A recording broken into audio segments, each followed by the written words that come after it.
Okay, so whether you do this on the floor, on a yoga mat, if you find a mat, or if you do it on your bed, the bed is going to be softer, so it's going to make a lot of this harder to do. So for your starter, what you're going to do is you're going to prop yourself up on your elbows like this, not out in front of you, not up in here behind you. You want to focus on your elbows being at a 90 degrees to your torso. And what you're going to do is you're going to sag, and that's going to stretch your shoulder blades, pushing your traps backwards. And it's also stretching your pecs and your serratus anterior, which are muscles that are tight in your shoulder group. Then you're going to push down and stretch, push down and stretch. So basically this is the movement of a push-up. However, you're not pushing yourself this extra distance off of the table, and you're not lifting your body weight. You're just lifting your trunk. And this is focusing on just increasing strength and range of motion of your shoulder girdle, of your shoulder. You can progress that to do something like this, kind of like a yoga move. So you can get your hands off to the side, and you can just do a push-up, just like that. You don't have to worry so much about pushing through here. I don't want you having back pain. But to work on that, slide the camera back with me as I get off. You can then mimic a push-up movement by leaning over a sofa like this, and then just doing something like this. To make it harder, then you put your feet out behind you like you're doing a plank, and your elbows go out to the side, and you push up. But when you push up, really push up as far as you can. That works this muscle right here, your serratus, a little bit more. Okay? If you're near a table, you can do the same thing like on a table. Something like that. So it's practicing for a push-up until you can maybe even do, I hope this is not impolitically correct, a girl push-up, where you're basically doing a plank on your knees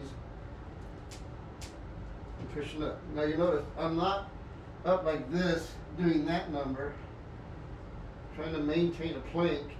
Sorry, my belly's so big it makes my butt look bigger too.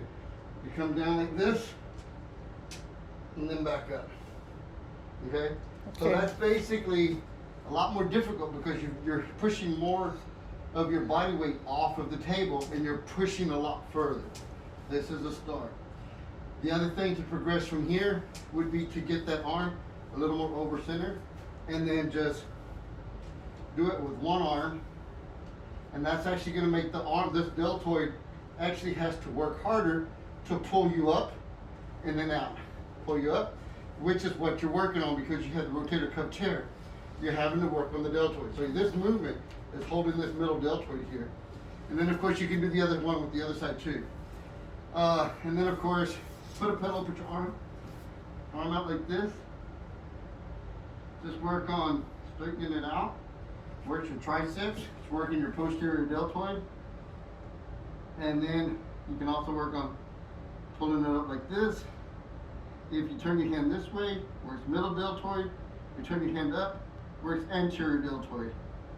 So the closer you are to the mat, or the edge, you can actually work this way, this way, this way if you had a small weight. This way, again, if you have a small weight. From here, stretching it out like that.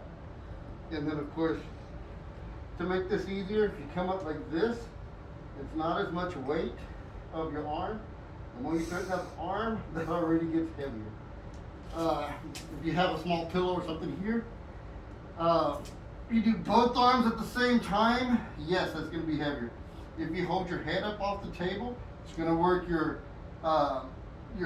cervical spine, your thoracic spine, a little bit more than just if you're laying here going, raising the arm, raising the arm. Because you also have some muscle weakness between your trapezius muscles, your rhomboid muscles, your levator scapula, things like that. And that's what you're going to want to work on also. So, along with doing those, just leaning on the table like this. You've got almost a 90 degree, I can't see, but close to it. Leaning like this, or just leaning on it and making sure you're straight, and then sag. Straighten it, sag. And that's gonna stretch that shoulder girdle and stretch stuff in through here also.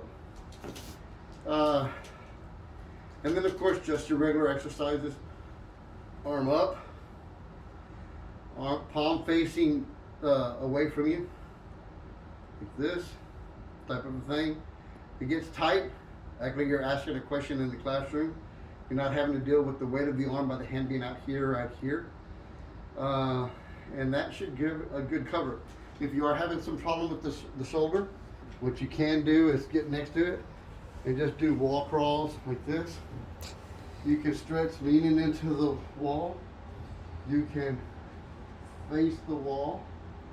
If you're in the corner and something like this, you can get your arm through here and just stretch.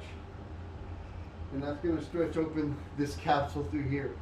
You got to think about letting the shoulders come back. Don't have them out in front of you. Let them come back. Type of a thing here. And just stretch. So that's pretty much a good overall general program for your shoulders. If you got more difficult, add more to it. If you were sitting in a chair with armrests, look at this tree I can of get tree all of that mat stuff. I covering know. I've been making masks. So if you were yeah. sitting in a chair that had armrests on it, a good one for working your triceps, and it's kind of like a lat, because the lat pull down is this way. But if you're going like that, your arm is getting a little bit of lat extension. And as you're sitting in the chair, just push up like that. Okay. And if you're finding that's difficult, heavy on the shoulders, elbows, use your legs a little bit to help with that movement. And you'll also get butt and thigh and quad exercises by you letting your legs help with that movement to press down. Okay. You can stop. I guess it's that. Oh shoot! I just reversed. That's all I did. It's still, Is it still- going. Is